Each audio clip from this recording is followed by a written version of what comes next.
ভূমিষ্ঠ নহওঁতেই পিতৃহাৰা হ'ল সন্তান। দেশৰ বাবে শ্বহীদ হৈ গ'ল জোৱানজন।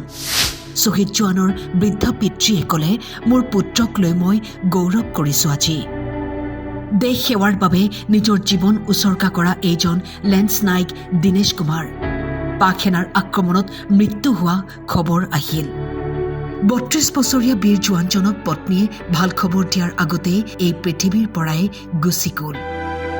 ভাৰতীয় সেনাৰ ৫ম ফিল্ড ৰেজিমেণ্টৰ জোৱান আছিল দীনেশ কুমাৰ। সেনা জোৱানজনে শত্ৰুৰ সৈতে যুঁজি প্ৰাণ আহুতি দিলে ভাৰতৰ বাবে। আইমাতৃৰ সেৱাত নিয়োজিত আছিল পুঞ্চৰ ৰজৌৰী বৰ্ডাৰত।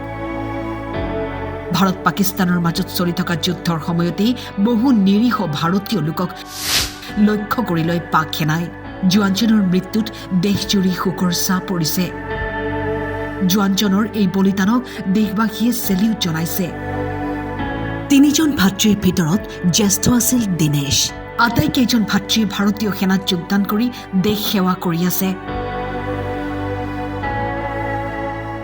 বীৰ জোৱানজনৰ জন্মস্থানত ৰাজকীয় সন্মানেৰে শেষকৃত্য সম্পন্ন কৰা হ'ব।